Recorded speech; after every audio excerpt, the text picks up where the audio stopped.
v.I. Lenin. Once again on the trade unions. The current situation and the mistakes of Trotsky and Bukharin, footnote 1. Delivered, January 25, 1921. First published, January 1921 by the Press Department of the Moscow Soviet of Workers, Peasants and Red Army Deputies, published according to the pamphlet text collated with the manuscript. Source, Lenin's Collected Works, First English edition, Progress Publishers, Moscow, 1965, Volume 32, page 70-107.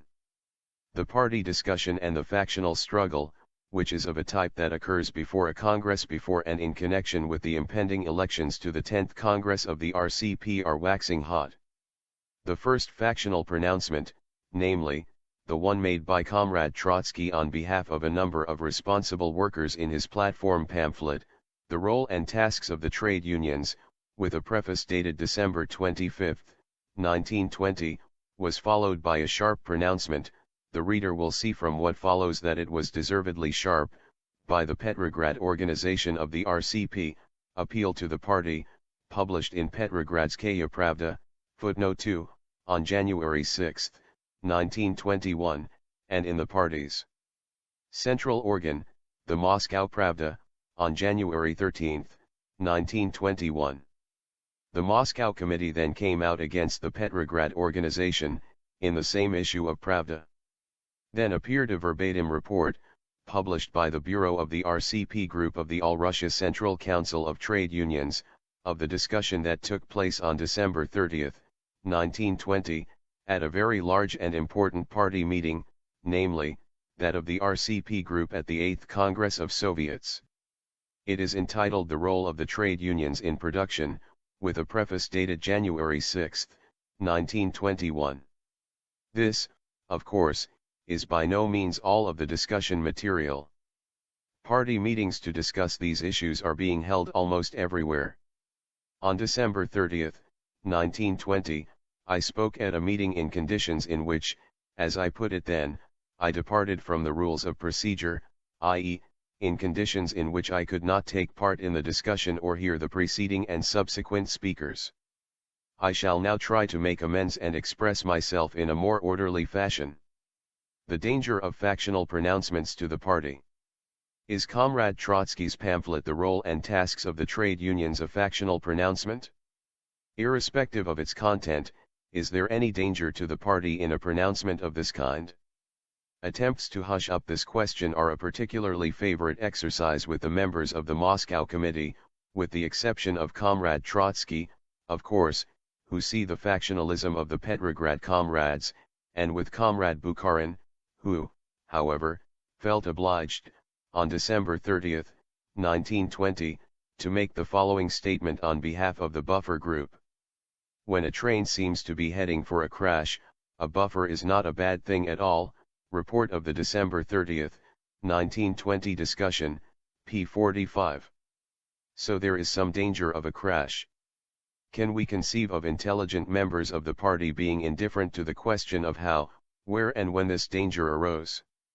Trotsky's pamphlet opens with the statement that it is the fruit of collective work, that a number of responsible workers, particularly trade unionists, members of the Presidium of the All-Russia Central Council of Trade Unions, the Central Committee of the Metal Workers Union, Tsektran and others, took part in compiling it, and that it is a platform pamphlet.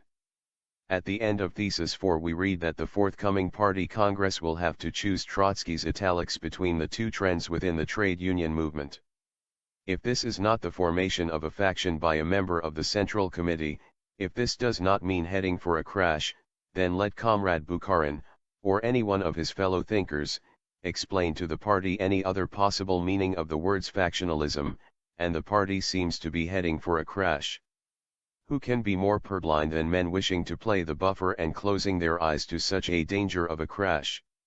Just imagine, after the Central Committee had spent two plenary meetings, November 9 and December 7, in an unprecedentedly long, detailed and heated discussion of Comrade Trotsky's original draft theses and of the entire trade union policy that he advocates for the party, one member of the Central Committee, 1 out of 19, forms a group outside the Central Committee and presents its collective work as a platform, inviting the party Congress to choose between two trends. This, incidentally, quite apart from the fact that Comrade Trotsky's announcement of two and only two trends on December 25, 1920, despite Bukharin's coming out as a buffer on November 9, is a glaring exposure of the Bukharin group's true role as abettors of the worst and most harmful sort of factionalism. But I ask any party member, don't you find this attack and insistence upon choosing between two trends in the trade union movement rather sudden? What is there for us to do but stare in astonishment at the fact that after 3 years of the proletarian dictatorship even one party member can be found to attack the two trends issue in this way? Nor is that all. Look at the factional attacks in which this pamphlet abounds. In the very first thesis we find a threatening gesture at certain workers in the trade union movement who are thrown back to trade unionism, pure and simple, which the party repudiated in principle long ago. Evidently the party is represented by only one member of the Central Committee's 19. Thesis 8 grandiloquently condemns the craft conservatism prevalent among the top trade union functionaries. Note the truly bureaucratic concentration of attention on the top. Thesis 11 opens with the astonishingly tactful, conclusive and businesslike, what is the most polite word for it? Hint that the majority of the trade unionists give only formal, that is, verbal, recognition to the resolutions of the party's 9th Congress. We find that we have some very authoritative judges before us who say the majority of the trade unionists give only verbal recognition to the party's decisions. Thesis 12 reads: many trade unionists take an ever more aggressive and uncompromising stand against the prospect of coalescence. Among them we find Comrades Tomsky and Lazovsky. What is more, many trade unionists, balking at the new tasks and methods, tend to cultivate in their midst a spirit of corporative exclusiveness and hostility for the new men who are being drawn into the given branch of the economy, thereby actually fostering the survivals of craft unionism among the organized workers. Let the reader go over these arguments carefully and ponder them. They simply abound in gems. Firstly, the pronouncement must be assessed from the standpoint of factionalism. Imagine what Trotsky would have said, and how he would have said it, if Tomsky had published a platform accusing Trotsky and many military workers of cultivating the spirit of bureaucracy, fostering the survivals of savagery, etc. What is the role of Bukharin, Preobrazhensky, Serebryakov and the others who fail to see positively, utterly fail to note the aggressiveness and factionalism of all this, and refuse to see how much more factional it is than the pronouncement of the Petrograd Comrades? Secondly, take a closer look at the approach to the subject. Many trade unionists tend to cultivate in their midst a spirit. This is an out-and-out bureaucratic approach. The whole point, you see, is not the level of development and living conditions of the masses in their millions, but the spirit which Tomsky and Lazovsky tend to cultivate in their midst. Thirdly, Comrade Trotsky has unwittingly revealed the essence of the whole controversy which he and the Bukharin and co-buffer have been evading and camouflaging with such care. What is the point at issue? Is it the fact that many trade unionists are balking at the new tasks and methods and tend to cultivate in their midst a spirit of hostility for the new officials? Or is it that the masses of organized workers are legitimately protesting and inevitably showing readiness to throw out the new officials who refuse to rectify the useless and harmful excesses of bureaucracy? Is it that someone has refused to understand the new tasks and methods?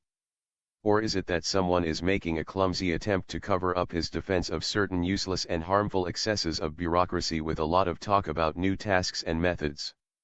It is this essence of the dispute that the reader should bear in mind. Formal democracy and the revolutionary interest. Workers' democracy is free from fetishes, Comrade Trotsky writes in his theses, which are the fruit of collective work. Its sole consideration is the revolutionary interest, Thesis 23. Comrade Trotsky's theses have landed him in a mess. That part of them which is correct is not new and, what is more, turns against him. That which is new is all wrong. I have written out Comrade Trotsky's correct propositions. They turn against him not only on the point in Thesis 23, Glopolitput, but on the others as well. Under the rules of formal democracy, Trotsky had a right to come out with a factional platform even against the whole of the Central Committee. That is indisputable. What is also indisputable is that the Central Committee had endorsed this formal right by its decision on freedom of discussion adopted on December 24, 1920. Bukharin, the buffer, recognizes this formal right for Trotsky, but not for the Petrograd organization, probably because on December 30, 1920, he talked himself into the sacred slogan of workers' democracy, verbatim report, p. 45. Well, and what about the revolutionary interest? Will any serious-minded person who is not blinded by the factional egotism of Tsektran or of the buffer faction, will anyone in his right mind say that such a pronouncement on the trade union issue by such a prominent leader as Trotsky does promote the revolutionary interest? Can it be denied that, even if Trotsky's new tasks and methods were as sound as they are in fact unsound, of which later, his very approach would be damaging to himself, the party, the trade union movement, the training of millions of trade union members and the Republic? It looks as if the kind Bukharin and his group call themselves a buffer because they have firmly decided not to think about the obligations this title imposes upon them. The political danger of splits in the trade union movement. Everyone knows that big disagreements sometimes grow out of minute differences, which may at first appear to be altogether insignificant. A slight cut or scratch, of the kind everyone has had scores of in the course of his life, may become very dangerous and even fatal if it festers and if blood poisoning sets in. This may happen in any kind of conflict, even a purely personal one. This also happens in politics. Any difference, even an insignificant one, may become politically dangerous if it has a chance to grow into a split, and I mean the kind of split that will shake and destroy the whole political edifice, or lead, to use Comrade Bukharin's simile, to a crash. Clearly, in a country under the dictatorship of the proletariat, a split in the ranks of the proletariat, or between the proletarian party and the mass of the proletariat, is not just dangerous, it is extremely dangerous, especially when the proletariat constitutes a small minority of the population. And splits in the trade union movement, which, as I tried hard to emphasize in my speech on December 30, 1920, is a movement of the almost completely organized proletariat, mean precisely splits in the mass of the proletariat. That is why, when the whole thing started at the 5th All-Russia Conference of Trade Unions on November 2 to 6, 1920, and that is exactly where it did start, and when right after the conference I am mistaken, during that conference Comrade Tomsky appeared before the Political Bureau in High Dudgeon and, fully supported by Comrade Rudzutak, the most even-tempered of men, began to relate that at the conference Comrade Trotsky had talked about shaking up the trade unions and that he, Tomsky, had opposed this. When that happened, I decided there and then that policy, i.e., the party's trade union policy, lay at the root of the controversy, and that Comrade Trotsky, with his shake-up policy against Comrade Tomsky, was entirely in the wrong. For, even if the shake-up policy were partly justified by the new tasks and methods, Trotsky's Thesis 12, it cannot be tolerated at the present time, and in the present situation, because it threatens a split. It now seems to Comrade Trotsky that it is an utter travesty to ascribe the shake-up from above policy to him, L. Trotsky, a reply to the Petrograd Comrades, Pravda No. 9, January 15, 1921. But shake-up is a real catchword, not only in the sense that after being uttered by Comrade Trotsky at the 5th All-Russia Conference of Trade Unions it has, you might say, caught on throughout the party and the trade unions. Unfortunately, it remains true even today in the much more profound sense that it alone epitomizes the whole spirit, the whole trend of the platform pamphlet entitled The Role and Tactics of the Trade Unions. Comrade Trotsky's platform pamphlet is shot through with the spirit of the shake-up from above policy. Just recall the accusation made against Comrade Tomsky, or many trade unionists, that they tend to cultivate in their midst a spirit of hostility for the new men. But whereas the Fifth All-Russia Conference of Trade Unions, November 2 to 6, 1920, only saw the makings of the atmosphere fraught with splits, the split within TSECTRAN became a fact in early December 1920. This event is basic and essential to an understanding of the political essence of our controversies, and comrades Trotsky and Bukharin are mistaken if they think hushing it up will help matters. A hush-up in this case does not produce a buffer effect but rouses passions, for the question has not only been placed on the agenda by developments, but has been emphasized by Comrade Trotsky in his platform pamphlet. It is this pamphlet that repeatedly, in the passages I have quoted, particularly in Thesis 12, raises the question of whether the essence of the matter is that many trade unionists tend to cultivate in their midst a spirit of hostility for the new men, or that the hostility of the masses is legitimate in view of certain useless and harmful excesses of bureaucracy, for example, in TSECTRAN. The issue was bluntly and properly stated by Comrade Zinoviev in his very first speech on December 30, 1920, when he said that it was Comrade Trotsky's immoderate adherents who had brought about a split.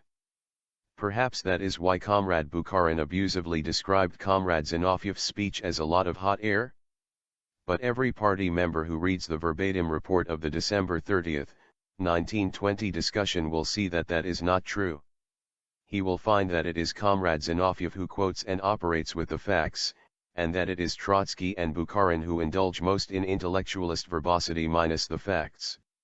When Comrade Zinoviev said, TSECTRAN stands on feet of clay and has already split into 3 parts, Comrade Sosnovsky interrupted and said, "That is something you have encouraged," verbatim report, p. 15. Now this is a serious charge. If it were proved, there would, of course, be no place on the Central Committee, in the RCP, or in the trade unions of our republic for those who were guilty of encouraging a split even in one of the trade unions. Happily, this serious charge was advanced in a thoughtless manner by a comrade who, I regret to say, has now and again been carried away by thoughtless polemics before this. Comrade Sosnovsky has even managed to insert a fly in the ointment of his otherwise excellent articles, say, on production propaganda, and this has tended to negate all its pluses. Some people, like Comrade Bukharin, are so happily constituted that they are incapable of injecting venom into their attacks even when the fight is bitterest.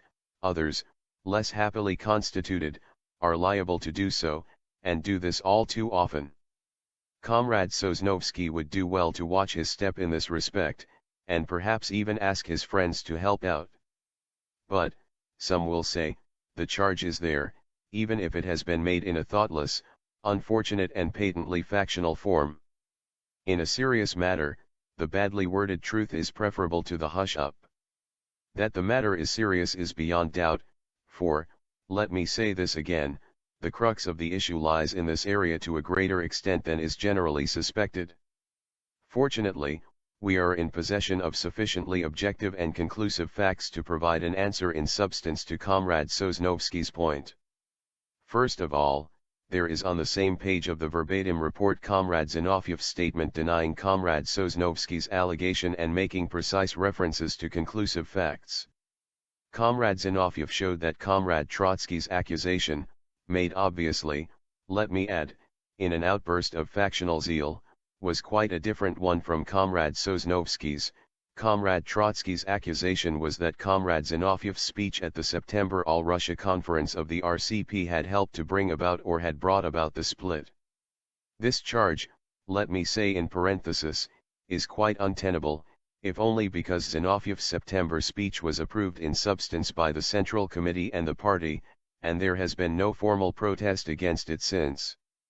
Comrade Zinoviev replied that at the Central Committee meeting Comrade Rudzutak had used the minutes to prove that long before any of my Zinoviev's speeches and the All-Russia Conference the question concerning certain unwarranted and harmful excesses of bureaucracy in TSECTRAN had been examined in Siberia, on the Volga, in the north and in the south. That is an absolutely precise and clear-cut statement of fact. It was made by Comrade Zinoviev in his first speech before thousands of the most responsible party members, and his facts were not refuted either by Comrade Trotsky, who spoke twice later, or by Comrade Bukharin, who also spoke later. Secondly, the December 7, 1920 resolution of the Central Committee's plenary meeting concerning the dispute between the Communists working in water transport and the Communist group at the Tsektran Conference, given in the same verbatim report, was an even more definite and official refutation of Comrade Sosnovsky's charges. The part of the resolution dealing with Tsektran says: in connection with the dispute between Tsektran and the water transport workers, the Central Committee resolves, 1. To set up a water transport section within the amalgamated Tsektran, 2. To convene a Congress of Railwaymen and Water Transport Workers in February to hold normal elections to a new Tsektran, 3. To authorize the old Tsektran to function until then, 4. To abolish Globpolitvod and Globpolitbud immediately and to transfer all their funds and resources to the trade union on normal democratic lines. This shows that the water transport workers, far from being censured, are deemed to be right in every essential. Yet none of the CC members who had signed the common platform of January 14, 1921, except Kamenev, voted for the resolution. The platform referred to is the role and tasks of the trade unions. Draft decision of the 10th Congress of the RCP, submitted to the Central Committee by a group of members of the Central Committee and the Trade Union Commission. Among those who signed it was Lazovsky, a member of the Trade Union Commission but not of the Central Committee. The others were Tomsky, Kalinin, Rudzutak, Zinoviev, Stalin, Lenin, Kamenev, Petrovsky and Artyom Sergeyev. This resolution was carried against the CC members listed above, that is, against our group, for we would have voted against allowing the old Tsektran to continue temporarily. Because we were sure to win, Trotsky was forced to vote for Bukharin's resolution, as otherwise our resolution would have been carried. Comrade Rykov, who had been for Trotsky in November, took part in the Trade Union Commission's examination of the dispute between Tsektran and the water transport workers in December, and saw that the latter were right. To sum up, the December 7th majority in the Central Committee consisted of Comrades Trotsky, Bukharin, Preobrazhensky, Serebryakov and other CC members who are above suspicion of being biased against Tsektran. Yet the substance of their resolution did not censure the water transport workers but Tsektran, which they just stopped short of dissolving there and then. This proves Sosnovsky's charge to be quite groundless. There is one other point to be dealt with, if we are to leave no room for ambiguity. What were these certain unwarranted and harmful excesses of bureaucracy to which I have repeatedly referred? Isn't this last charge unsupported or exaggerated? Once again it was Comrade Zinoviev who, in his very first speech on December 30, 1920, provided the answer which was as precise as one could wish. He quoted from Comrade Zoff's Water Transport Circular of May 3, 1920, Committee treadmill abolished. Footnote 3, Comrade Zinoviev was quite right in saying this was a fundamental error. It exemplified the unwarranted and harmful excesses of bureaucracy and the appointments system. But he said there and then that some appointees were not half as experienced or as tried as Comrade Zoff. I have heard Comrade Zoff referred to in the Central Committee as a most valuable worker, and this is fully borne out by my own observations in the Council of Defense. It has not entered anyone's mind either to make scapegoats of such comrades or to undermine their authority, as Comrade Trotsky suggests, without the least justification, on page 25 of his report. Their authority is not being undermined by those who try to correct the appointees' mistakes, but by those who would defend them even when they are wrong. We see, therefore, that the danger of splits within the trade union movement was not imaginary but real. And we find that the actual disagreements really boiled down to a demand that certain unwarranted and harmful excesses of bureaucracy, and the appointments system should not be justified or defended, but corrected. That is all there is to it. Disagreements on principle. There being deep and basic disagreements on principle, we may well be asked, do they not serve as vindication for the sharpest and most factional pronouncements? Is it possible to vindicate such a thing as a split, provided there is need to drive home some entirely new idea? I believe it is, provided of course the disagreements are truly very deep and there is no other way to rectify a wrong trend in the policy of the party or of the working class. But the whole point is that there are no such disagreements. Comrade Trotsky has tried to point them out, and failed. A tentative or conciliatory approach had been possible and necessary before the publication of his pamphlet, December 25. Such an approach is ruled out even in the case of disagreements and vague new tasks, but after its publication we had to say, Comrade Trotsky is essentially wrong on all his new points. This is most evident from a comparison of his theses with Rudzutak's, which were adopted by the 5th All-Russia Conference of Trade Unions, November 2 to 6. I quoted the latter in my December 30 speech and in the January 21 issue of Pravda. They are fuller and more correct than Trotsky's, and wherever the latter differs from Rudzutak, he is wrong. Take this famous industrial democracy, which Comrade Bukharin hastened to insert in the Central Committee's resolution of December 7. It would, of course, be ridiculous to quibble about this ill-conceived brainchild, tricky flourishes, if it merely occurred in an article or speech. But, after all, it was Trotsky and Bukharin who put themselves into the ridiculous position by insisting in their theses on this very term, which is the one feature that distinguishes their platforms from Rudzutak's theses adopted by the trade unions. The term is theoretically wrong. In the final analysis, every kind of democracy, as political superstructure in general, which must exist until classes have been abolished and a classless society established, serves production and is ultimately determined by the relations of production in a given society. It is, therefore, meaningless to single out industrial democracy, for this leads to confusion, and the result is a dummy. That is the first point. The second is that if you look at Bukharin's own explanation given in the resolution of the CC plenary meeting on December 7, which he drafted, you will find that he says, accordingly, the methods of workers' democracy must be those of industrial democracy, which means. Note the which means. The fact is that Bukharin opens his appeal to the masses with such an outlandish term that he must give a gloss on it. This, I think, is undemocratic from the democratic standpoint. You must write for the masses without using terms that require a glossary. This is bad from the production standpoint because time is wasted in explaining unnecessary terms.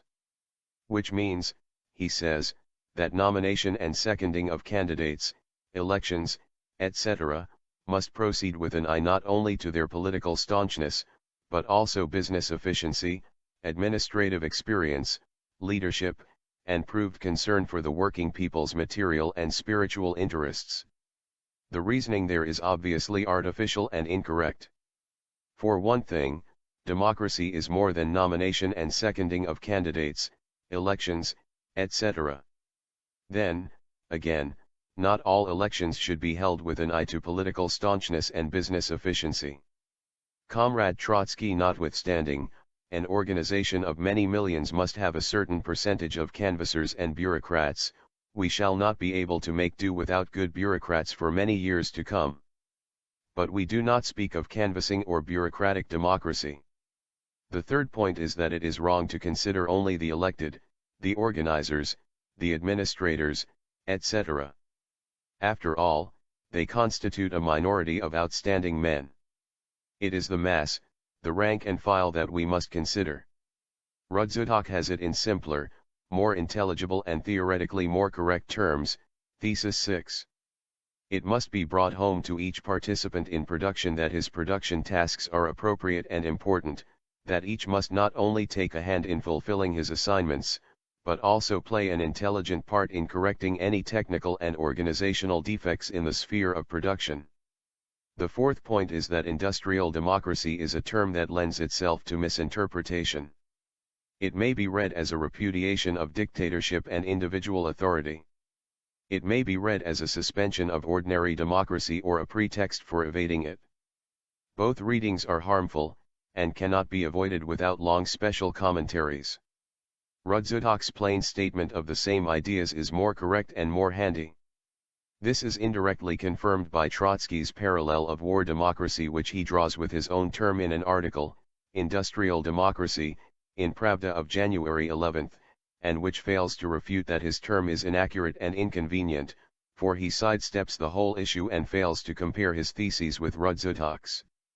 Happily, as far as I can recall, we have never had any factional controversy over that kind of term. Trotsky's production atmosphere is even wider of the mark, and Zinoviev had good reason to laugh at it. This made Trotsky very angry, and he came out with this argument: we once had a war atmosphere. We must now have a production atmosphere, and not only on the surface but deep down in the workers' mass. This must be as intense and practical an interest in production as was earlier displayed in the fronts. Well, there you are, the message must be carried deep down into the workers' mass in the language of Rudzutak's theses, because production atmosphere will only earn you a smile or a shrug. Comrade Trotsky's production atmosphere has essentially the same meaning as production propaganda, but such expressions must be avoided when production propaganda is addressed to the workers at large. The term is an example of how not to carry it on among the masses. Politics and economics. Dialectics and eclecticism. It is strange that we should have to return to such elementary questions, but we are unfortunately forced to do so by Trotsky and Bukharin. They have both reproached me for switching the issue, or for taking a political approach, while theirs is an economic one. Bukharin even put that in his theses and tried to rise above either side, as if to say that he was combining the two. This is a glaring theoretical error. I said again in my speech that politics is a concentrated expression of economics, because I had earlier heard my political approach rebuked in a manner which is inconsistent and inadmissible for a Marxist. Politics must take precedence over economics. To argue otherwise is to forget the ABC of Marxism. Am I wrong in my political appraisal? If you think so, say it and prove it. But you forget the ABC of Marxism when you say, or imply, that the political approach is equivalent to the economic, and that you can take the one and the other. What the political approach means, in other words, is that the wrong attitude to the trade unions will ruin the Soviet power and topple the dictatorship of the proletariat. In a peasant country like Russia, the Soviet power would surely go down in the event of a split between the trade unions and a party in the wrong. This proposition can, and must, be tested in substance, which means looking into the rights and wrongs of the approach and taking a decision. To say, I appreciate your political approach, but it is only a political one and we also need an economic one, is tantamount to saying, I appreciate your point that in taking that particular step you are liable to break your neck, but you must also take into consideration that it is better to be clothed and well fed than to go naked and hungry. Bukharin's insistence on combining the political and the economic approach has landed him in theoretical eclecticism. Trotsky and Bukharin make as though they are concerned for the growth of production, whereas we have nothing but formal democracy in mind. This picture is wrong, because the only formulation of the issue, which the Marxist standpoint allows, is, without a correct political approach to the matter the given class will be unable to stay on top, and, consequently, will be incapable of solving its production problem either. Let us take a concrete example. Zinoviev says, by carrying things to a split within the trade unions, you are making a political mistake. I spoke and wrote about the growth of production back in January 1920, citing the construction of the public baths as an example. Trotsky replies, what a thing to boast of, a pamphlet with the public baths as an example, p. 29, and not a single word about the tasks of the trade unions, p. 22. This is wrong. The example of the public baths is worth, you will pardon the pun, a dozen production atmospheres, with a handful of industrial democracies thrown in. It tells the masses, the whole bulk of them, what the trade unions are to do, and does this in plain and intelligible terms, whereas all these production atmospheres and democracies are so much murk, blurring the vision of the workers' masses, and dimming their understanding. Comrade Trotsky also rebuked me for not saying a word, p. 66, about the role that has to be played and is being played by the levers known as the trade union apparatus. I beg to differ, Comrade Trotsky. By reading out Rudzutak's theses in toto and endorsing them, I made a statement on the question that was fuller, plainer, clearer and more correct than all your theses, your report or co-report, and speech in reply to the debate.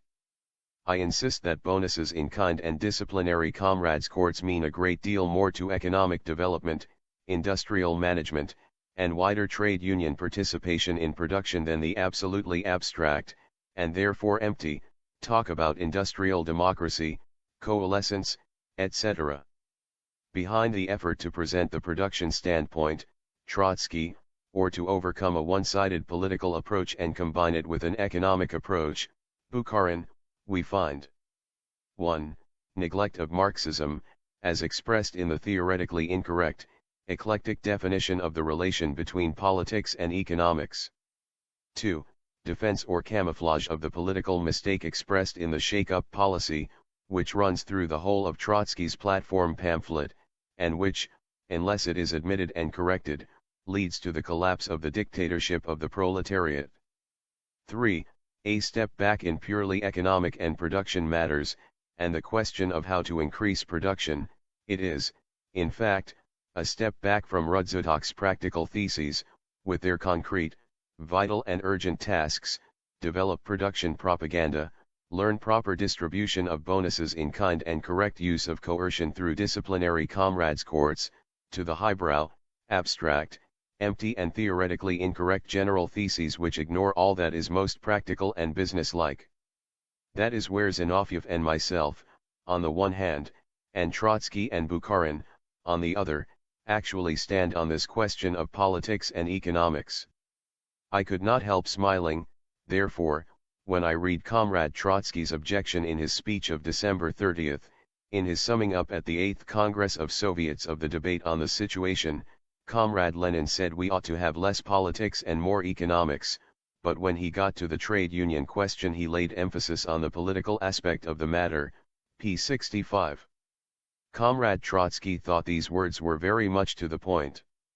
Actually, however, they reveal a terrible confusion of ideas, a truly hopeless ideological confusion. Of course, I have always said, and will continue to say, that we need more economics and less politics, but if we are to have this we must clearly be rid of political dangers and political mistakes.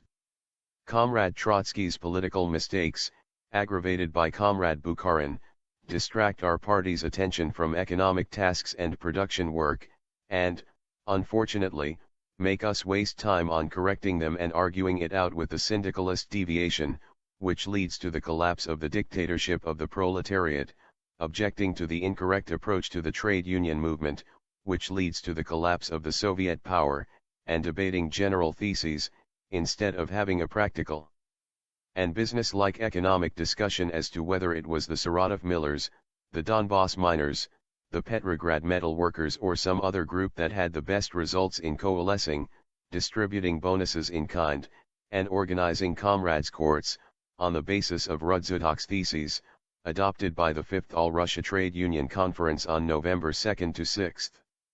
Let us now consider what good there is in a broad discussion.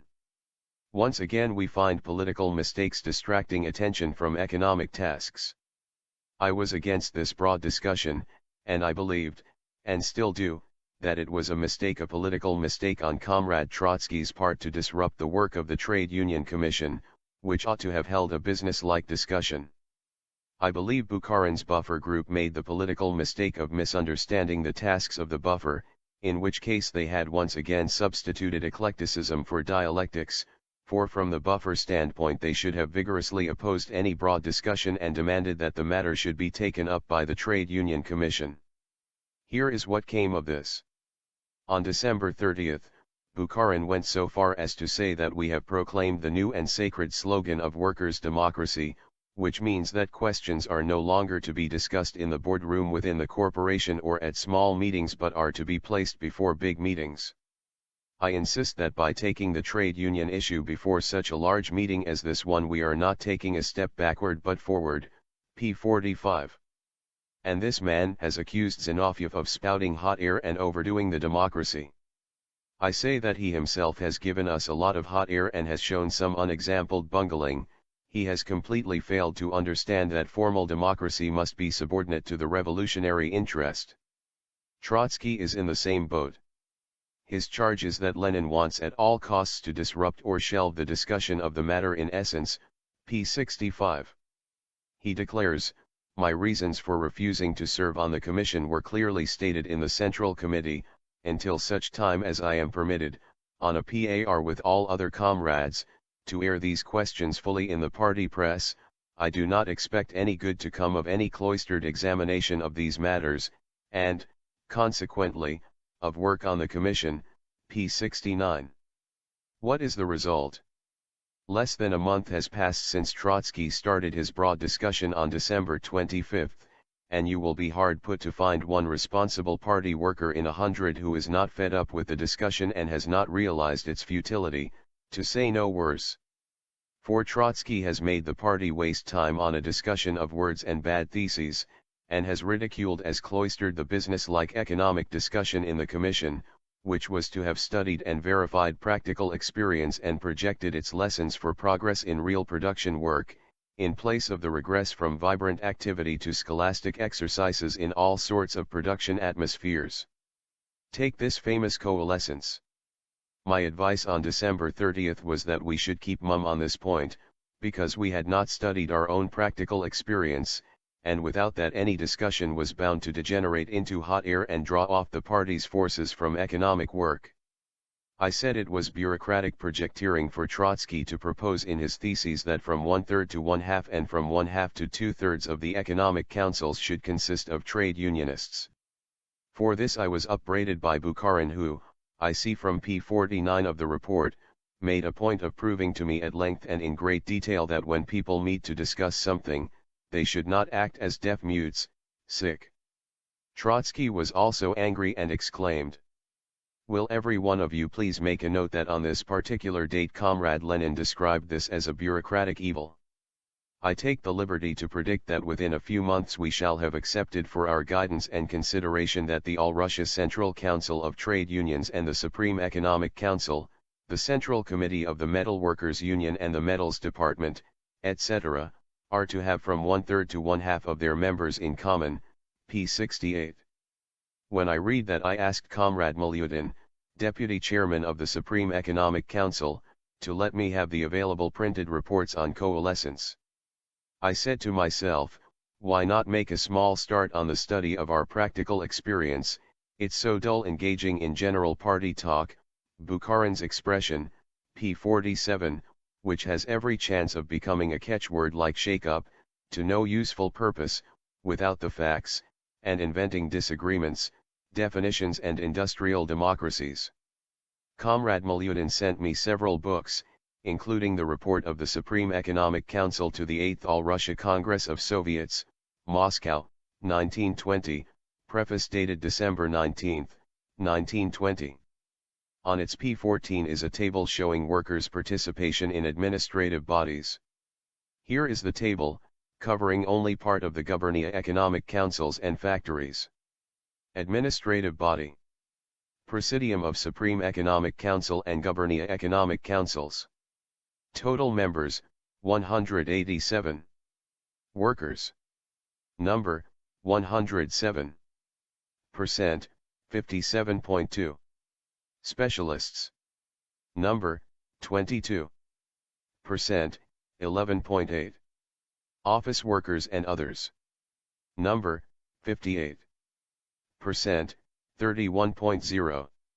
Collegiums of chief administrations, departments, central boards and head offices.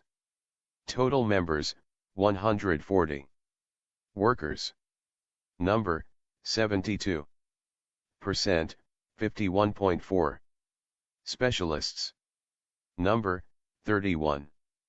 Percent, 22.2. Office workers and others. Number, 37. Percent, 26.4. Corporate and one-man management of factories. Workers. Total members, 1,143. Number, 726. Percent, 63.5. Specialists. Number, 398%, 34.8. Office workers and others. Number, 19%, 1.7. Total workers. Total members, 1,470. Number, 905%, 61.6. Specialists.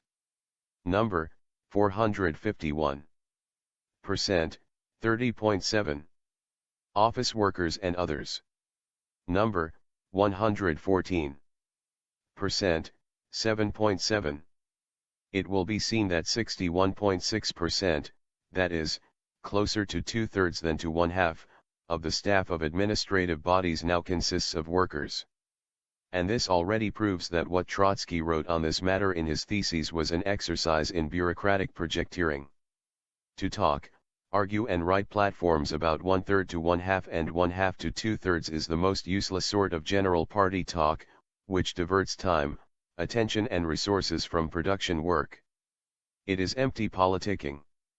All this while, a great deal of good could have been done in the commission, where men of experience would have refused to write any theses without a study of the facts, say, by polling a dozen or so common functionaries, out of the 1,000, by comparing their impressions and conclusions with objective statistical data, and by making an attempt to obtain practical guidance for the future, that being our experience, do we go straight on, or do we make some change in our course, methods and approach, and how, or do we call a halt, for the good of the cause, and check things over and over again, make a few changes here and there, and so on and so forth. Comrades, a real executive, let me also have a go at production propaganda, is well aware that even in the most advanced countries, the capitalists and their executives take years, sometimes 10 and more, to study and test their own, and others, practical experience, making innumerable starts and corrections to tailor a system of management, select senior and junior executives, etc., fit for their particular business. That was the rule under capitalism, which throughout the civilized world based its business practices on the experience and habits of centuries.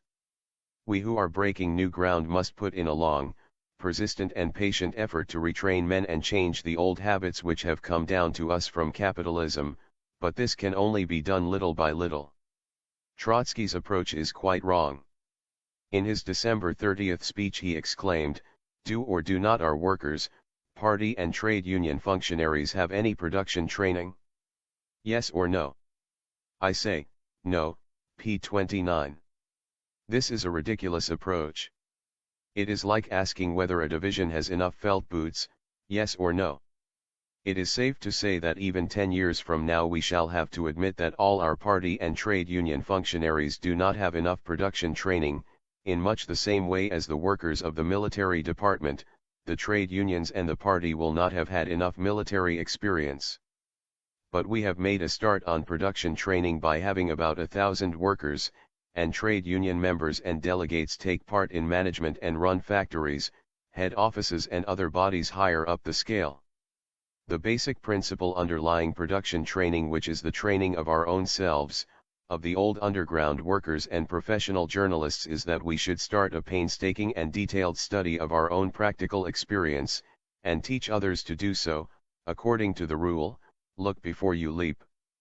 The fundamental and absolute rule behind production training is systematic, circumspect, practical and business-like verification of what this 1,000 have done, and even more efficient and careful correction of their work, taking a step forward only when there is ample proof of the usefulness of a given method, system of management, proportion, selection of men, etc. And it is this rule that Comrade Trotsky has broken by his theses and approach.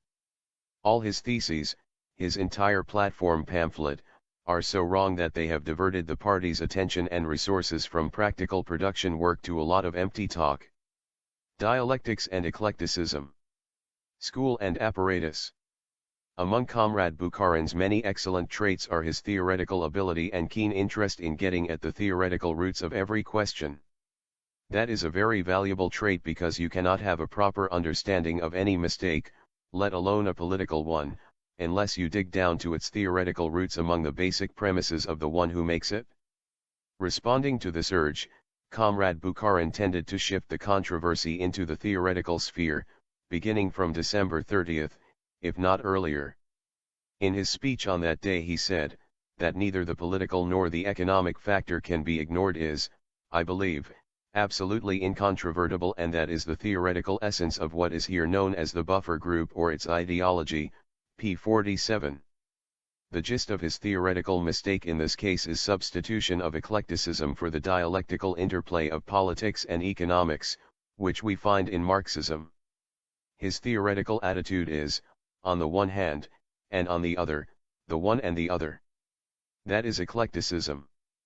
Dialectics requires an all-round consideration of relationships in their concrete development, but not a patchwork of bits and pieces.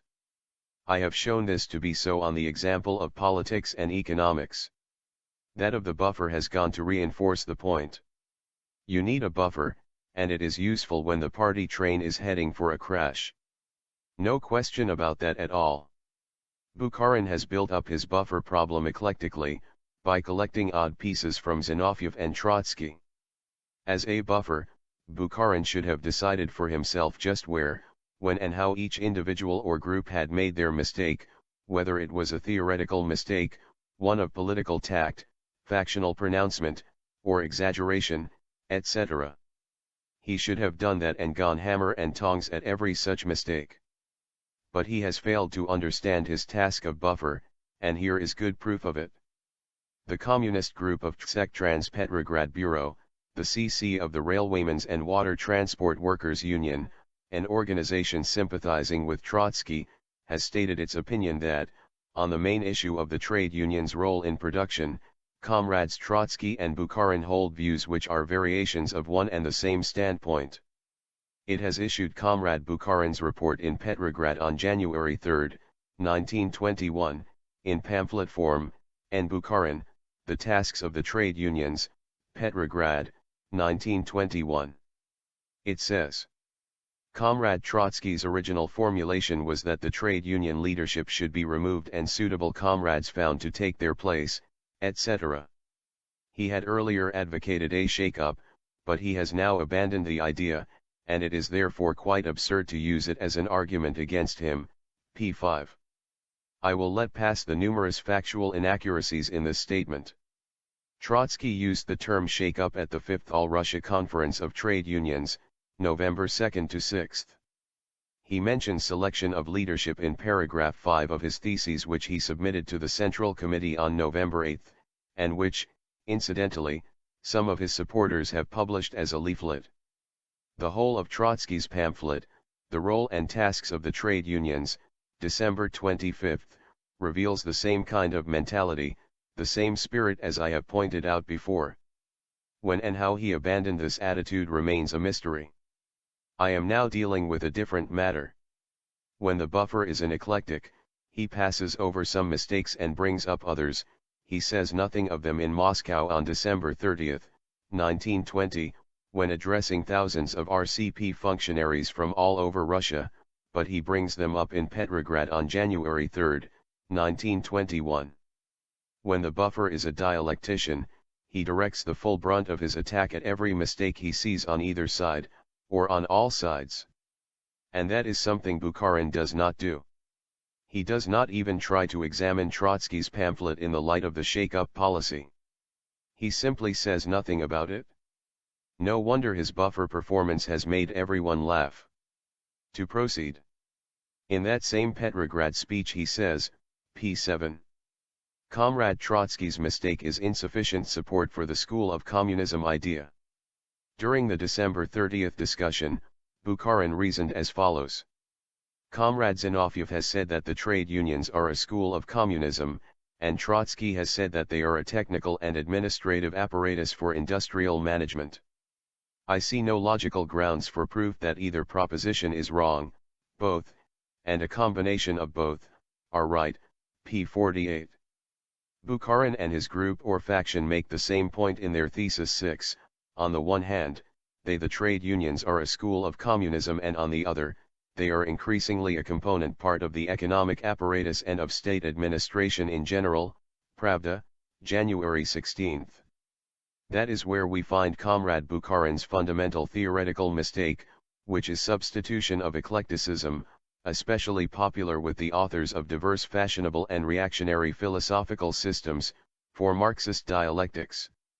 When Comrade Bukharin speaks of logical grounds, his whole reasoning shows that he takes unconsciously, perhaps the standpoint of formal or scholastic logic, and not of dialectical or Marxist logic. Let me explain this by taking the simple example which Comrade Bukharin himself gives. In the December 30th discussion he said, "Comrades, many of you may find that the current controversy suggests something like this: two men come in and invite each other to define the tumbler on the lectern. One says, it is a glass cylinder, and a curse on anyone who says different. The other one says, a tumbler is a drinking vessel, and a curse on anyone who says different, p. 46. The reader will see that Bukharin's example was meant to give me a popular explanation of the harm of one-track thinking. I accept it with gratitude, and in the one good turn deserves another spirit offer a popular explanation of the difference between dialectics and eclecticism. A tumbler is assuredly both a glass cylinder and a drinking vessel. But there are more than these two properties, qualities or facets to it. There are an infinite number of them, an infinite number of mediacies and interrelationships with the rest of the world.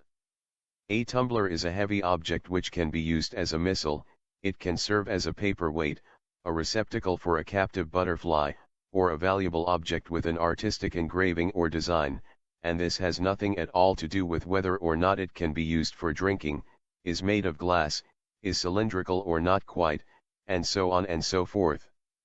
Moreover, if I needed a tumbler just now for drinking, it would not in the least matter how cylindrical it was, and whether it was actually made of glass. What would matter though would be whether it had any holes in the bottom, or anything that would cut my lips when I drank, etc.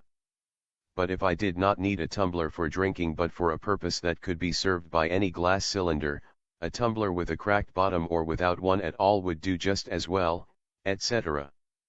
Formal logic, which is as far as schools go, and should go, with suitable abridgments for the lower forms, deals with formal definitions, draws on what is most common, or glaring, and stops there. When two or more different definitions are taken and combined at random, a glass cylinder and a drinking vessel, the result is an eclectic definition which is indicative of different facets of the object, and nothing more. Dialectical logic demands that we should go further. Firstly, if we are to have a true knowledge of an object we must look at and examine all its facets, its connections and mediacies.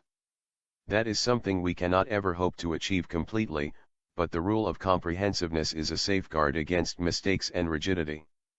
Secondly, dialectical logic requires that an object should be taken in development, in change, in self-movement, as Hegel sometimes puts it. This is not immediately obvious in respect of such an object as a tumbler, but it, too, is in flux, and this holds especially true for its purpose, use and connection with the surrounding world. Thirdly, a full definition of an object must include the whole of human experience, both as a criterion of truth and a practical indicator of its connection with human wants. Fourthly, dialectical logic holds that truth is always concrete, never abstract, as the late Plekhanov liked to say after Hegel. Let me add in parenthesis for the benefit of young party members that you cannot hope to become a real, intelligent communist without making a study, and I mean study, of all of Plekhanov's philosophical writings, because nothing better has been written on Marxism anywhere in the world. Footnote 3b. I have not, of course, run through the whole notion of dialectical logic, but what I have said will do for the present. I think we can return from the tumbler to the trade unions and Trotsky's platform. A school, on the one hand, and an apparatus on the other, says Bukharin, and writes as much in his theses. Trotsky's mistake is insufficient support for the school of communism idea. Zinoviev errs by being lukewarm on the apparatus factor. Why is Bukharin's reasoning no more than inert and empty eclecticism? It is because he does not even try to make an independent analysis, from his own standpoint, either of the whole course of the current controversy, as Marxism, that is, dialectical logic, unconditionally demands, or of the whole approach to the question, the whole presentation, the whole trend of the presentation, if you will, of the question at the present time and in these concrete circumstances. You do not see Bukharin doing that at all. His approach is one of pure abstraction, he makes no attempt at concrete study, and takes bits and pieces from Zinoviev and Trotsky. That is eclecticism. Here is another example to clarify the picture. I know next to nothing about the insurgents and revolutionaries of South China, apart from the 2 or 3 articles by Sun Yat-sen, and a few books and newspaper articles I read many years ago. Since there are these uprisings, it is not too far-fetched to assume a controversy going on between Chinese number 1, who says that the insurrection is the product of a most acute nationwide class struggle, and Chinese number 2, who says that insurrection is an art. That is all I need to know in order to write theses à la Bukharin, on the one hand. On the other hand, the one has failed to reckon with the art factor, and the other, with the acuteness factor, etc. Because no concrete study is made of this particular controversy, question, approach, etc., the result is a dead and empty eclecticism. On the one hand, the trade unions are a school, and on the other, an apparatus, but they also happen to be an organization of working people, an almost exclusive organization of industrial workers, an organization by industry, etc. Footnote 3c. Bukharin does not make any analysis for himself, nor does he produce a shred of evidence to prove why it is that we should consider the first 2 facets of the question or object, instead of the third, the fourth, the fifth, etc. That is why his group's theses are an eclectic soap bubble. His presentation of the school apparatus relationship is fundamentally eclectic and wrong. The only way to view this question in the right light is to descend from empty abstractions to the concrete, that is, the present issue. Whether you take it in the form it assumed at the 5th All-Russia Conference of Trade Unions, or as it was presented and slanted by Trotsky himself in his platform pamphlet of December 25, you will find that his whole approach is quite wrong and that he has gone off at a tangent. He has failed to understand that the trade unions can and must be viewed as a school both when raising the question of Soviet trade unionism, and when speaking of production propaganda in general, and even when considering coalescence and trade union participation in industrial management, as Trotsky does. On this last point, as it is presented in Trotsky's platform pamphlet, the mistake lies in his failure to grasp that the trade unions are a school of technical and administrative management of production. In the context of the controversy, you cannot say, a school, on the one hand, and something else on the other. Given Trotsky's approach, the trade unions, whichever way you look at them, are a school. They are a school of unity, solidarity, management and administration, where you learn how to protect your interests. Instead of making an effort to comprehend and correct Comrade Trotsky's fundamental mistake, Comrade Bukharin has produced a funny little amendment, on the one hand, and on the other. Let us go deeper into the question. Let us see what the present trade unions are, as an apparatus of industrial management. We have seen from the incomplete returns that about 900 workers' trade union members and delegates are engaged in industrial management. If you multiply this number by 10 or even by 100 if it helps to clarify your fundamental mistake, let us assume this incredible speed of advance in the immediate future, you still have an insignificant proportion of those directly engaged in management, as compared with the mass of 6 million trade union members. This makes it even clearer that it is quite wrong to look to the leading stratum, and talk about the trade union's role in production and industrial management, as Trotsky does, forgetting that 98.5%, 6 million minus 90,000 equals 5,910,000 or 98.5% of the total, are learning, and will have to continue to do so for a long time to come. Don't say school and management, say shui of management.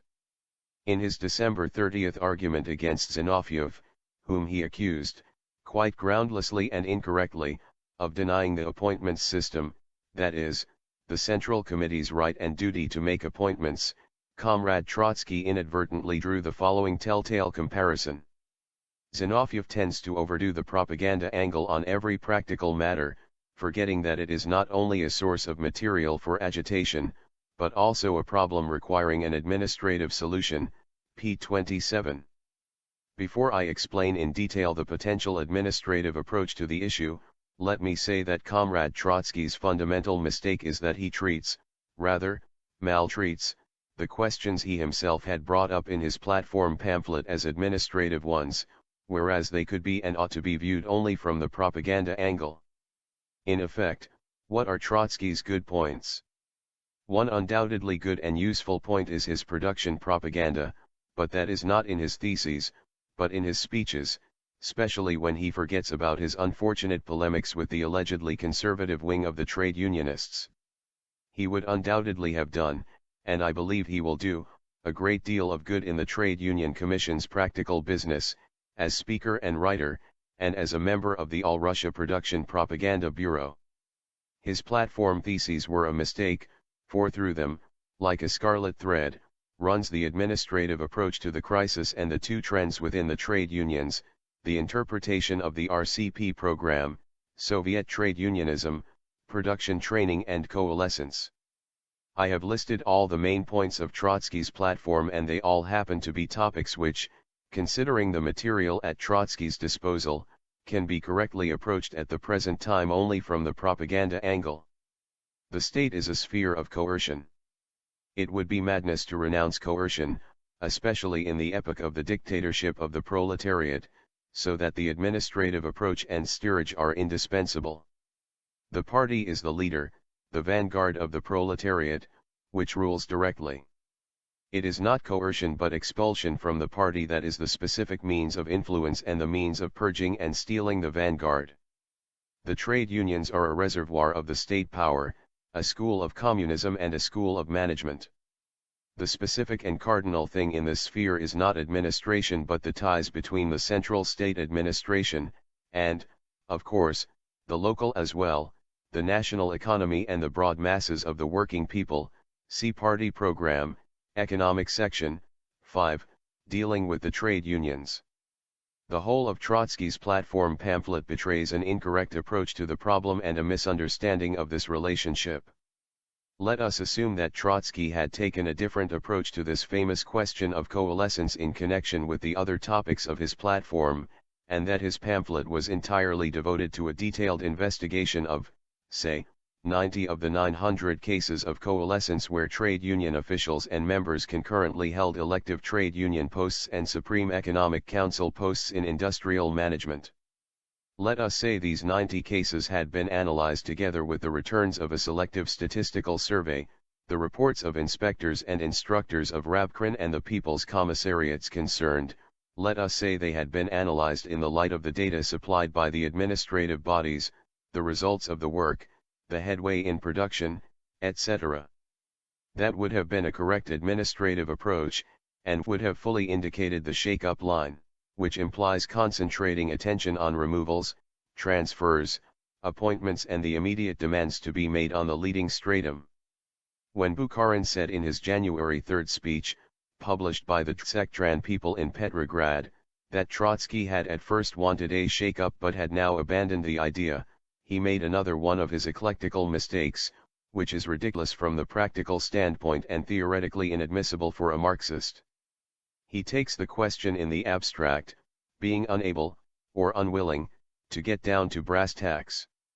So long as we, the party's Central Committee and the whole party, continue to run things, that is, govern, we cannot dispense with the shake-up, that is, removals, transfers, appointments, dismissals, etc.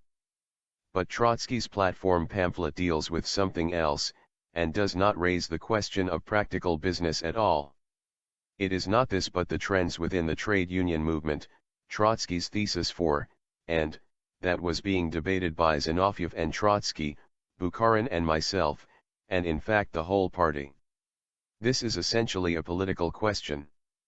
Because of the substance of the case, this concrete, particular case, it is impossible to correct Trotsky's mistake by means of eclectic little amendments and addenda, as Bukharin has been trying to do, being moved undoubted why by the most humane sentiments and intentions. There is only one answer. First, there must be a correct solution of the political question of the trends within the trade union movement, the relationship between classes, between politics and economics, the specific role of the state, the party, the trade unions, as school and apparatus, etc. Second, once the correct political decision has been adopted, a diversified nationwide production propaganda campaign must be carried through, or, rather, systematically carried forward with persistence and patience over a long term, under the sponsorship and direction of a state agency. It should be conducted in such a way as to cover the same ground over and over again. Third, the questions of practical business must not be confused with trend issues which properly belong to the sphere of general party talk and broad discussions. They must be dealt with as practical matters in the working commissions, with a hearing of witnesses and a study of memoranda, reports and statistics. And any necessary shake-up must be carried out only on that basis and in those circumstances, only under a decision of the competent Soviet or party organ, or of both. Trotsky and Bukharin have produced a hodgepodge of political mistakes in approach, breaks in the middle of the transmission belts, and unwarranted and futile attacks on administrative steerage. It is now clear where the theoretical source of the mistake lies, since Bukharin has taken up that aspect of it with his example of the tumbler. His theoretical in this case, no geological mistake lies in his substitution of eclecticism for dialectics. His eclectic approach has confused him and has landed him in syndicalism. Trotsky's mistake is one-track thinking, compulsiveness, exaggeration and obstinacy. His platform says that a tumbler is a drinking vessel, but this particular tumbler happens to have no bottom. Conclusion. It remains for me to go over a few more points which must be dealt with to prevent misunderstanding. Thesis 6 of Trotsky's platform quotes paragraph 5 of the economic section of the RCP program, which deals with the trade unions. 2 pages later, his thesis 8 says, having lost the old basis of their existence, the class economic struggle, the trade unions.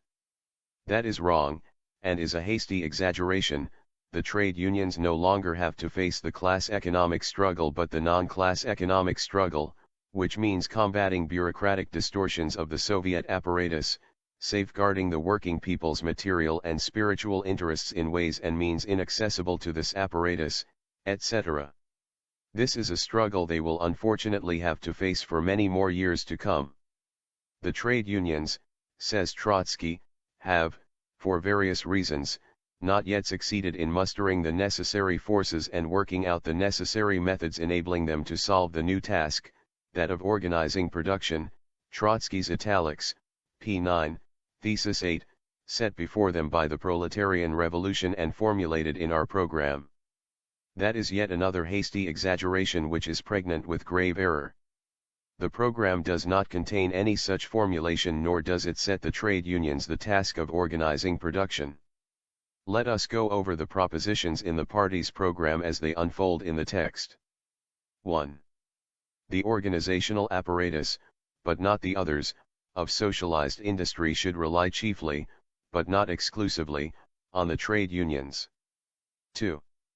They must to an ever-increasing degree divest themselves of the narrow craft union spirit. How?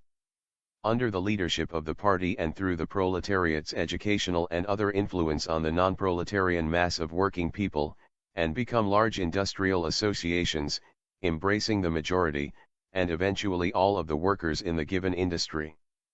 That is the first part of the section of the party program dealing with the trade unions. You will have noted that it starts by laying down very strict conditions demanding a long sustained effort for what is to follow. And what follows is this.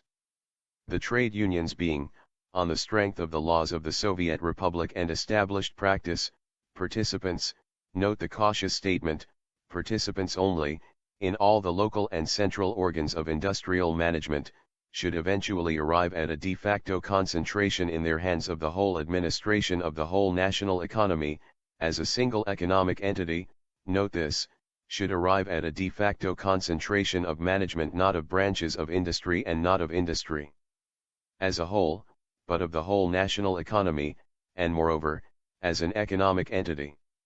In economic terms, this condition may be considered fulfilled only when the petty producers both in industry and agriculture account for less than one-half of the population and the national economy.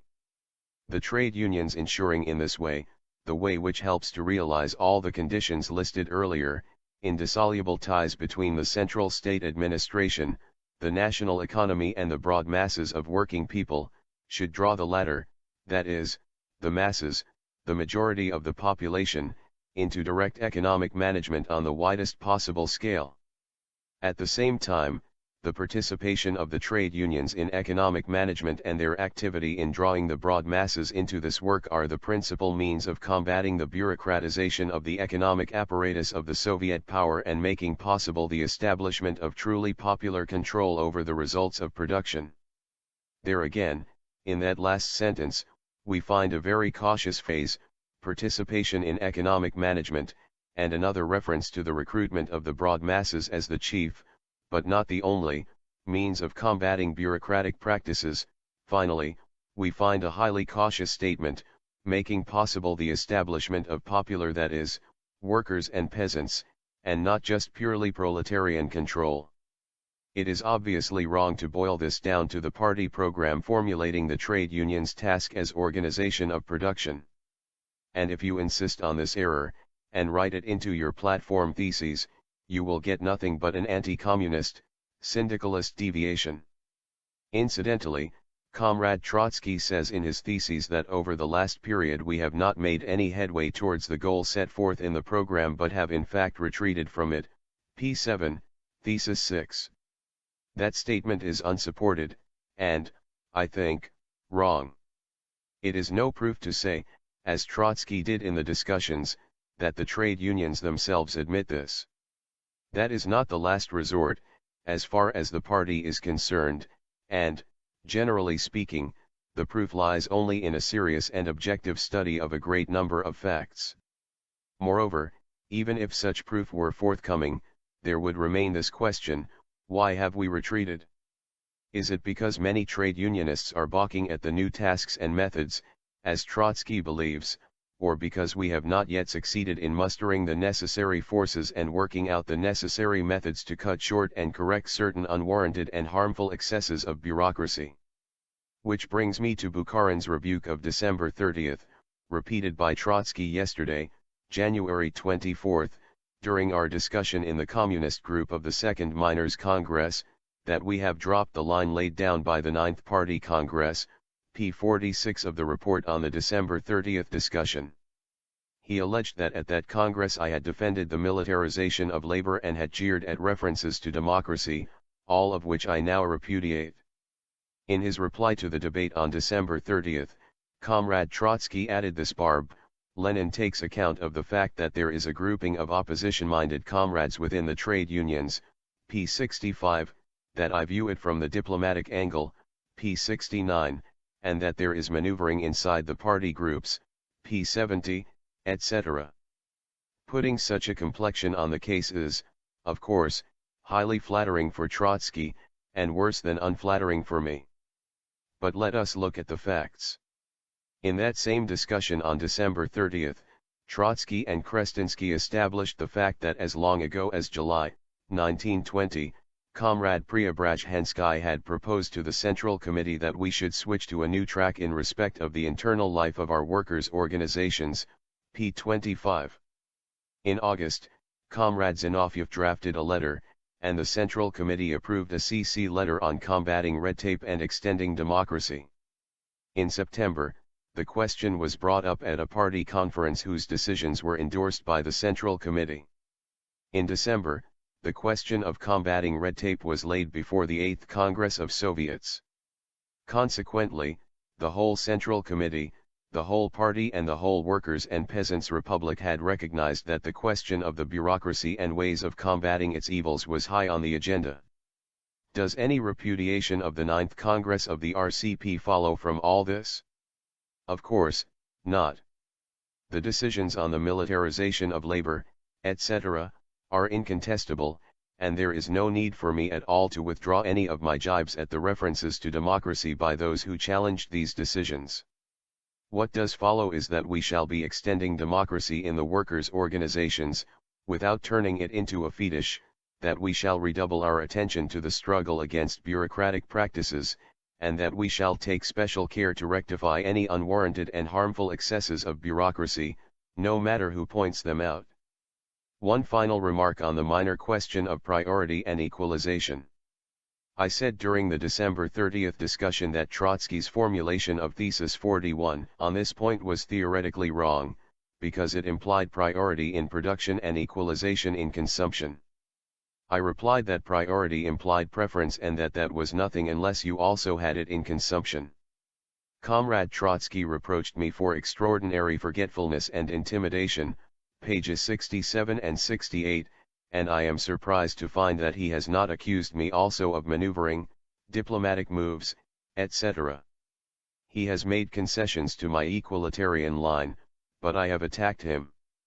Actually, however, anyone who takes an interest in party affairs, can turn to indisputable party documents, the November resolution of the CC Plenum, point 4, and Trotsky's platform pamphlet, Thesis 41. However forgetful I may be, and however excellent Comrade Trotsky's memory, it is still a fact that Thesis 41 contains a theoretical error, which the CC resolution of November 9 does not. The resolution says, while recognizing the necessity of keeping to the principle of priority in carrying out the economic plan, the Central Committee, in complete solidarity with the decisions of the last All-Russia Conference, September, deems it necessary to effect a gradual but steady transition to equality in the status of various groups of workers and their respective trade unions, all the while building up the organization on the scale of the union as a whole.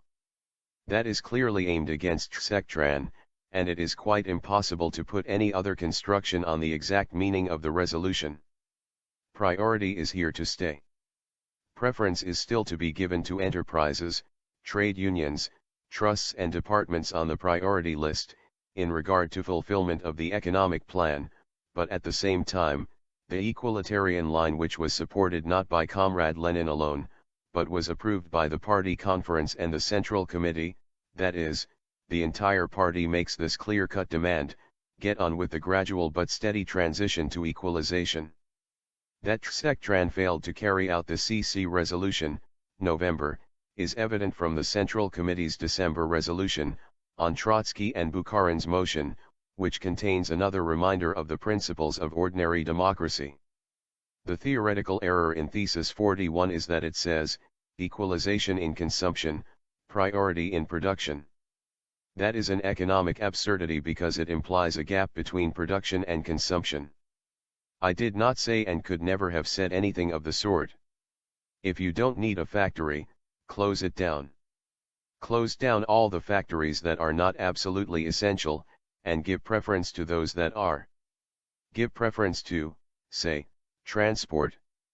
Most certainly. But the preference must not be overdone, as it was in Sectran's case, which was why the party, and not just Lenin, issued this directive, get on with the gradual but steady transition to equality. And Trotsky has no one but himself to blame for having come out after the November plenary meeting, which gave a clear-cut and theoretically correct solution with a factional pamphlet on the two trends and proposed a formulation in his Thesis 41 which is wrong in economic terms. Today, January 25, it is exactly 1 month since Comrade Trotsky's factional statement. It is now patent that this pronouncement, inappropriate in form and wrong in essence, has diverted the party from its practical economic and production effort into rectifying political and theoretical mistakes. But, it's an ill wind, as the old saying goes.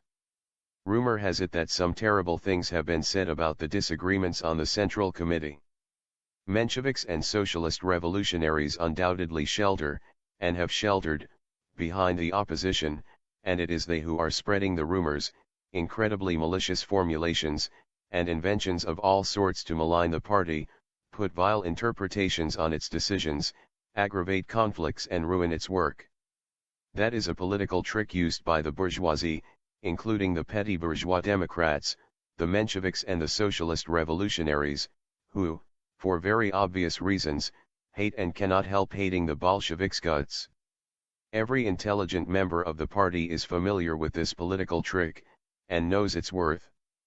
Because of the disagreements on the Central Committee, it had to appeal to the party, and the discussions that followed clearly revealed the essence and scope of these disagreements.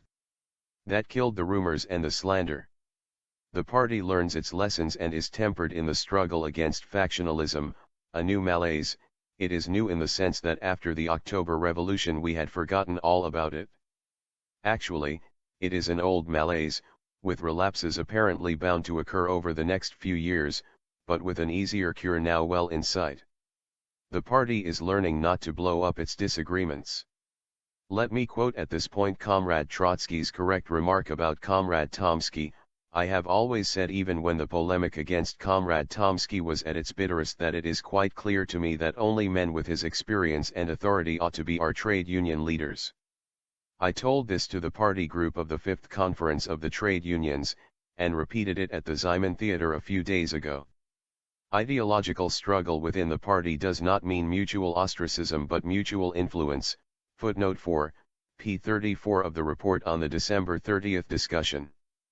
The party will naturally apply this correct approach to Comrade Trotsky himself. During the discussion it was Comrade Shlyapnikov and his group, the so-called workers' opposition, who showed the most pronounced syndicalist trend. This being an obvious deviation from communism and the party, we shall have to reckon with it, talk it over, and make a special propaganda effort to explain the error of these views and the danger of making such mistakes. Comrade Bukharin, who actually coined the syndicalist phrase mandatory nominations, by trade unions to management bodies, tries to vindicate himself in today's issue of Pravda, but I'm afraid his line of defense is highly ineffective and quite wrong. He wants us to know, you see, that he deals with the role of the party in his other points. I should think so. If it were otherwise it would have been more than just a mistake, requiring correction and allowing some slight rectification. It would have been withdrawal from the party.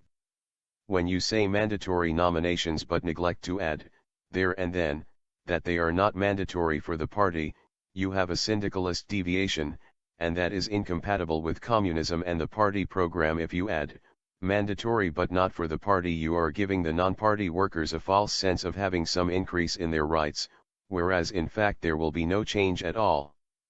The longer Comrade Bukharin persists in his deviation from communism, a deviation that is wrong theoretically and deceptive politically, the more deplorable will be the fruits of his obstinacy. You cannot maintain an untenable proposition. The party does not object to the extension of the rights of the non-party workers in general, but a little reflection will show what can and what cannot be done in this respect. In the discussion by the Communist group of the Second All-Russia Miners' Congress, Shlyapnikov's platform was defeated despite the backing it got from Comrade Kiselyov, who commands special prestige in that union. Our platform won 137 votes, Shlyapnikov's 62, and Trotsky's 8. The syndicalist malaise must and will be cured. In this 1 month, Petrograd, Moscow and a number of provincial towns have shown that the party responded to the discussion and has rejected Comrade Trotsky's wrong line by an overwhelming majority. While there may have been some vacillation at the top and in the provinces, in the committees and in the offices, the rank and file membership, the mass of party workers, came out solidly against this wrong line. Comrade Kamenev informed me of Comrade Trotsky's announcement, during the discussion in the Zamoskvorekai district of Moscow on January 23, that he was withdrawing his platform and joining up with the Bukharin group on a new platform. Unfortunately, I heard nothing of this from Comrade Trotsky either on January 23 or 24, when he spoke against me in the Communist group of the Miners' Congress. I don't know whether this is due to another change in Comrade Trotsky's platform and intentions, or to some other reason. In any case, his January 23 announcement shows that the party, without so much as mustering all its forces, and with only Petrograd, Moscow and a minority of the provincial towns going on record, has corrected Comrade Trotsky's mistake promptly and with determination. The party's enemies had rejoiced too soon. They have not been able and will never be able to take advantage of some of the inevitable disagreements within the party to inflict harm on it and on the dictatorship of the proletariat in Russia. January 25, 1921. Endnotes. 1. Lenin began writing the pamphlet on January 21 or 22, 1921, in Gorky where he was taking a rest. Upon his return to Moscow on January 22, he handed the greater part of the pamphlet to his secretary for typing. He finished the work on January 25 and had it sent to the printers. Late on January 26, CC members who were going to attend local discussions of the trade union's role and tasks were given copies of the printed pamphlet, while the rest of the copies were ready on January 27. 2. Petrogradskaya Pravda, Petrograd Truth, a daily published from April 2, 1918, as the organ of the Bolshevik Central and Petrograd Party committees. Since January 1924, it has been appearing as Leningradskaya Pravda. 3. V. Izov Circular of May 3, 1920, was published in the Bulletin Mariinskogo Oblastnogo Upravilnaya Vodnego Transporta, Bulletin of the Mariinsky Regional Water Transport Administration, No. 5, 1920. It ran, "A great change is about to occur in the life of water transport, primitive methods, committee treadmill, haphazard work and anarchy are on the way out. Water transport is becoming a state enterprise, headed by political commissars with appropriate powers. Committees, trade unions and elected delegates will no longer have the power to interfere in technical and administrative matters." 3b. By the way, it would be a good thing, first, if the current edition of Plekhanov's works contained a special volume or volumes of all his philosophical articles, with detailed indexes, etc., to be included in a series of standard textbooks on communism. Secondly, I think the workers' state must demand that professors of philosophy should have a knowledge of Plekhanov's exposition of Marxist philosophy and ability to impart it to their students. But all that is a digression from propaganda to administration. Lenin. 3c. Incidentally, here again Trotsky makes a mistake. He thinks that an industrial union is designed to control industry. That is wrong. When you say that a union is an industrial one, you mean that it admits to membership workers in one industry, which is inevitable at the present level of technology and culture, in Russia and elsewhere. Lenin. The order was an example of administration by injunction and bureaucratic practices, which Tsektran's leadership was introducing, and was evidence of their misunderstanding of the trade union's role in getting transport back on its feet. The trade unions were equated with outdated army committees, and barred by order from taking part in improving water transport operations. 4. On December 24, 1920, in what used to be the Ziman Theater, Trotsky gave a report on the trade union's tasks in production at a joint meeting of trade union activists and delegates to the 8th All-Russia Congress of Soviets, called by the Central Committee of the Joint Union of Rail and Water Transport Workers. It started the open party discussion on the trade unions.